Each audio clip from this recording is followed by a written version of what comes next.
Hey, this is Davin with Hagerty in our DIY video series. Today I'm going to talk about drilling and tapping your own holes into fresh stock.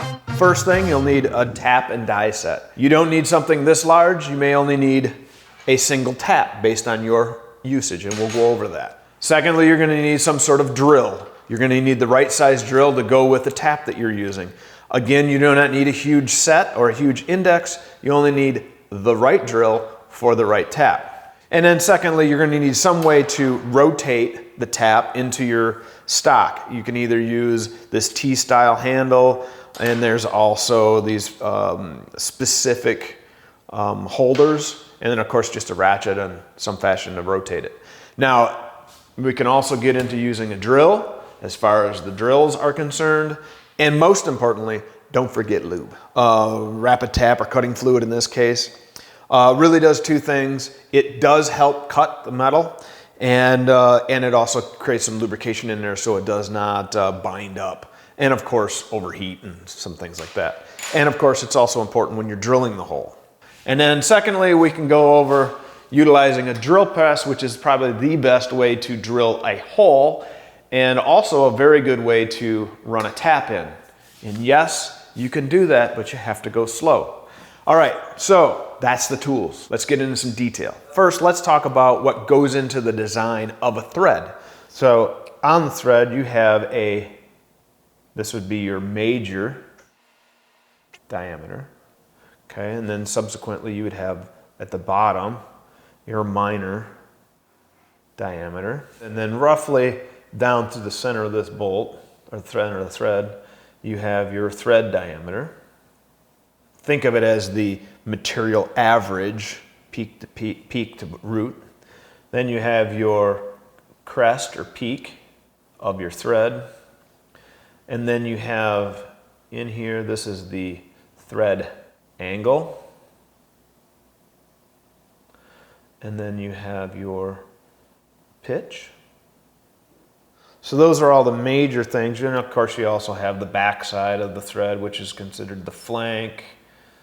And you would have, this would be the on-threaded portion, if the bolt's long enough to warrant not being threaded all the way, or the shoulder, is another word for it. And now when you go to, discuss what size thread I have, you talk about this major diameter could be like 1/4 inch.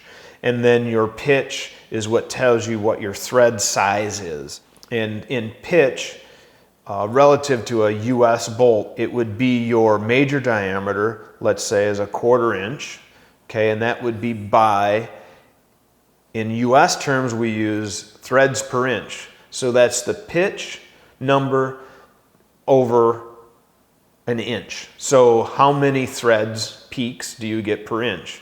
And that would be a common coarse thread is a 1/4-20 for a 1/4 inch bolt, and this length right here on that bolt would actually equate 50 thousandths. Okay, now in contrast, a metric bolt doesn't use threads per inch, it uses this number directly. So as a comparison, an M6 is pretty close to 1/4 inch by 1.0, which this would be here, 1.0 millimeters. Okay, would give you that pitch, and so that's how a metric bolt is specified. And then of course both of them are by whatever length you want. Okay, so for instance, let's say I want 1.25 inches here, and I want 30 millimeters on that one. So that's the basics as far as the details that go into the threads and how they're specified out like in a machinist handbook. All right, so we went through our detail of all the dimensions and such that go into a thread. Now we're gonna venture into making our own thread. So when you get a big kit, you have, of course, an array of taps and you have an array of dies, and these others are just ways to drive them other than the gauge itself. So if you're doing an OD thread on a shaft, then you're going to use a die, and that die has a lead-in chamfer so you can get the thread started, and then it also goes into this holder in this fashion, holds it on, and then turn it on to the shaft. Now that shaft size is going to be similar in function as far as how we go through and do a tapped hole, just the opposite side of things. And then also you have a couple different ways to drive taps. So this would fit in here, you tighten it up, and then of course you take the end of the handle, stick it in here. Now you have a T-handle, so you can easily twist it in. And then of course you get a little more leverage here. And again, you have this much leverage right until it wants to snap. Now, one of the nice features that this particular kit has, you'll notice on this handle, on this end, you can actually use a socket or a ratchet to drive it. So, I don't know that it's a 3/8, but look at that. So now you can take your ratchet and use that to drive this. Now, if you don't happen to have this, I'll tell you what, these work really well. Also, this is more of the common style T-handle. So it's got two angles in it, and that just basically grabs that square on the end of the tap. All right, now lastly, we can use these specialty sockets that will grab hold of the square that's on the end of the tap, and it presses in here, and now you got a nice drive that will utilize either a 1/4 or a 3/8 ratchet to come in and then rotate the tap. So if you have any questions relative to what size this 1/4 inch bolt is, or what thread is, you can do it a couple different ways. There's this fractional pitch gauge, which does exactly what it says. And if you read through these real close and fine, it gives you numbers relative to the different pitch threads, and you can see it's the cross section of a thread.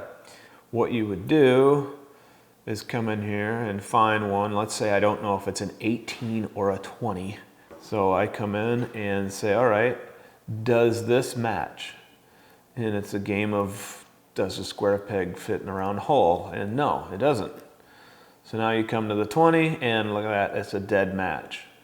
Now here's the other way you can do it. If you have your taps, guess what? Your tap has the exact same profile as that thread gauge does, and there it is.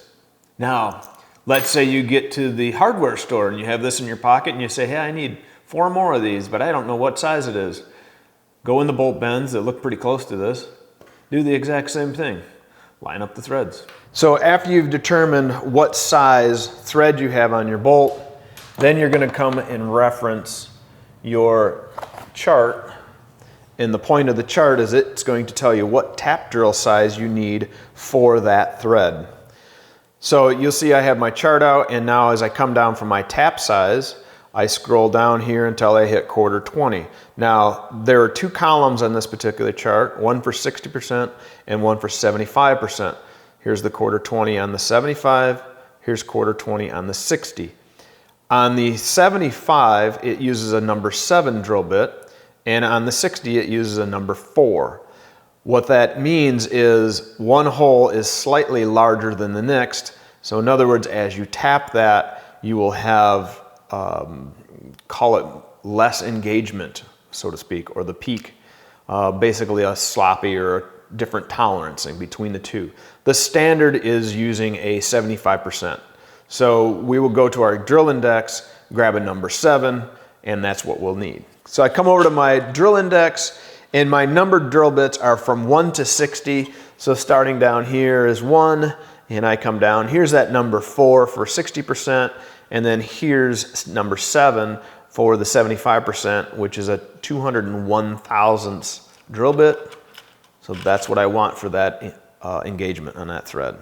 Now, this is a much larger drill index than maybe you're used to. And as I mentioned at the beginning, you can buy each individual drill bit separately. Now, what most people are going to be familiar with is the fractional drill bits. So 1/2, 5/16, 7/16, so on and so forth. But others may not realize that there are also character drill bits, A through Z. And then again, what we've already talked about was the numerical drill bits, 1 through 60. But the idea between these other two sets is they fill in the gaps between the fractional, so you get into that much smaller decimal placed thousandth style sizes.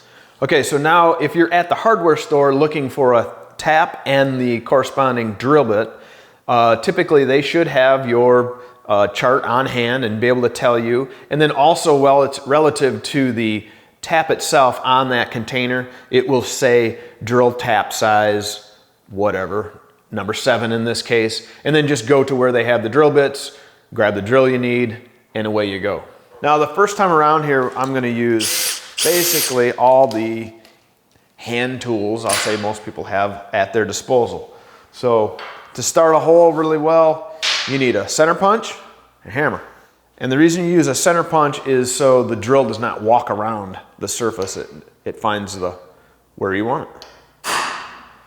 Okay, relative to drilling using a hand drill or any drill for that matter, the speed to which you spin the drill bit does make a difference.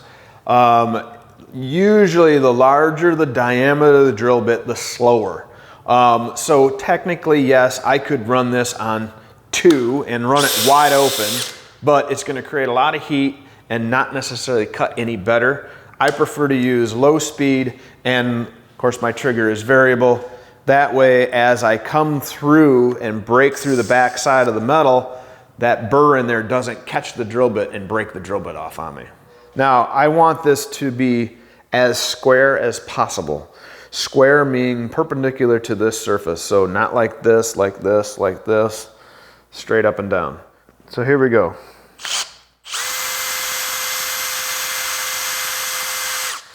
Now I know you thought I was going to drill this without any oil. I wasn't, but I did need to start the hole. Put a little bit of lube on there.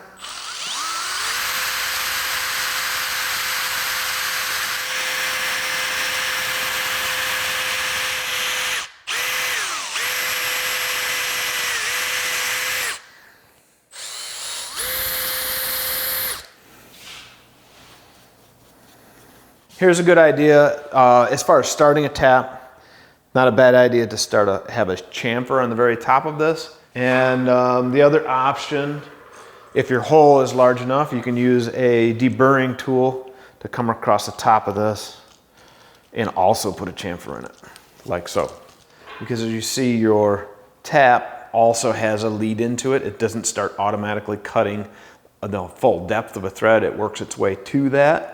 Now, don't confuse that with a tapered pipe thread where the whole thing is tapered. So this diameter down here is smaller than here, and that's based on how a tapered pipe thread works.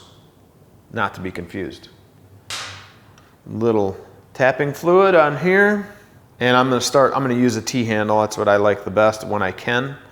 And then we're just gonna try to hold it as nice and straight as we possibly can. You see it wants to walk around. And I am putting pressure down to hold it into the hole because I need it to bite, especially starting off. So you can see right now I don't need to back anything off yet. And there I have it started. Now, once it's started, give it a couple pulls and I can start to feel a lot of tension on it. So now I'm gonna back up. And by backing up, what I'm doing is I'm clearing the, basically the grinding or the cutting of the metal. I'm taking those chips and then putting them into the flute. And then just kind of back and forth. Like I said, there's I guess a rule of thumb, half a turn, quarter turn back. Don't snap the tap. That's my advice. So nice and slow. Let the tap do the work. You should not, especially on a quarter tap, you should not be putting a whole lot of torque on this. It is very easy to break a tap, and taps are hardened. They will not drill out so that you'll have a mess. So just take your time, work it back and forth. And if you get to a situation where you need a little more cutting fluid, put more cutting fluid on it, you can tell. And like that, I'm all the way through. Just turn it back all the way out. Now when you get to the end, because you don't want to mess up your lead in, I like to hold it here and lift it off.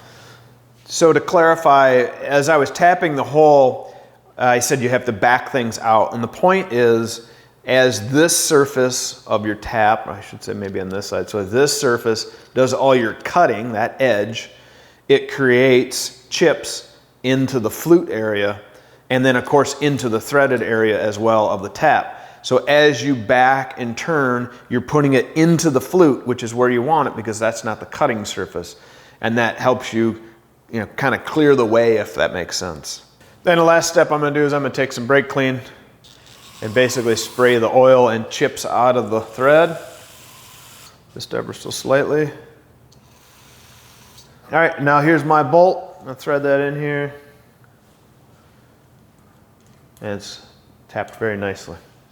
Now, obviously, I'm gonna have maybe a piece of steel or something I'm gonna plate in here, tighten it down nice and tight.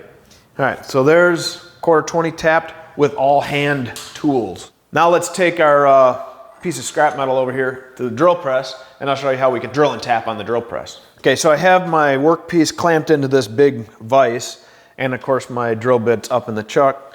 Now, one note of caution, I do not have this bolted down, all right? It'll slide everywhere. Now, you can bolt it down if you like, clamp it down. If you don't have a big vise, just clamp your workpiece onto the table.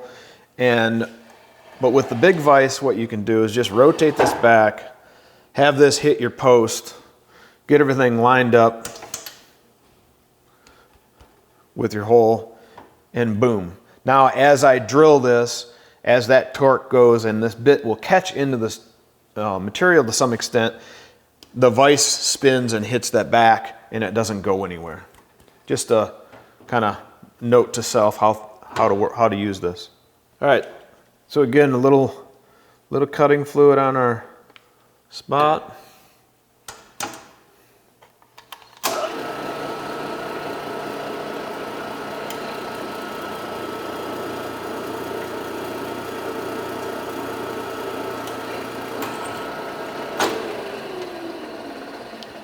Now, the beauty of a drill press, obviously that was quicker than using a hand drill and a whole lot less effort.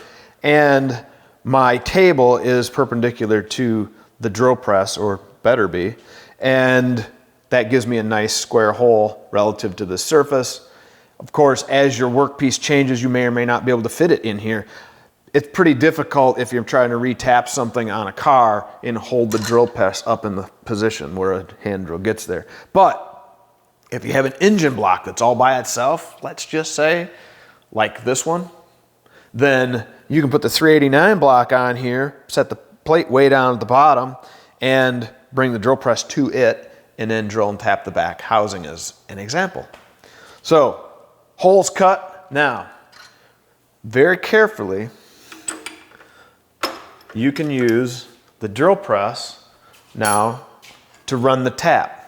Now, ideally, this drill press would slow down a little bit more than what it does. You typically don't want to tap at speeds much more than it's really about 20 or 30 RPMs. This one is going to spin right about 600, so it's a lot more than I need or want.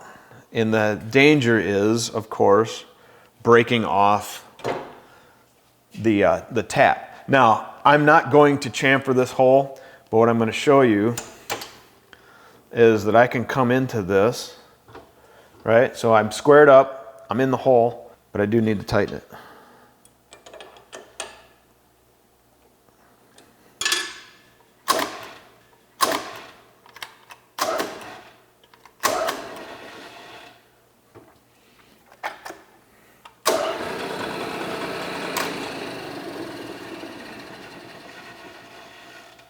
There we go.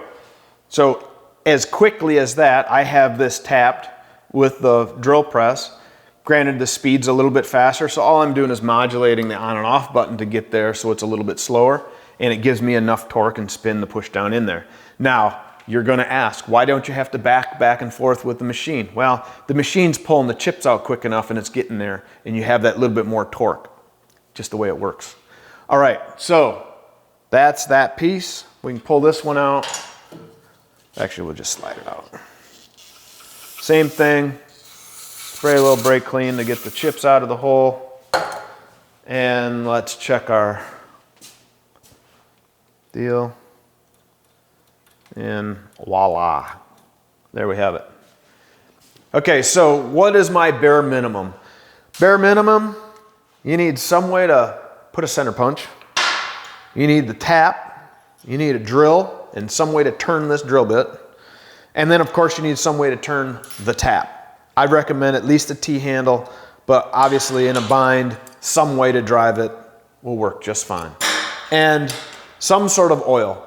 Cutting fluid is the best, but motor oil does in a pinch, and WD-40 works too. Now, I would highly recommend buying a full kit, even though that for all intents and purposes a quarter, a 5/16, and a 3/8 make you pretty dangerous in the car world, but invariably it will be 1 o'clock in the morning on Sunday and you broke something off and you need to fix it for Monday morning and you don't have the right size. This kit, as an example, is fantastic because it does give you every variation of all the, up to a 1/2 inch, all the variation in thread, and then of course up to 12 millimeter on the metric side.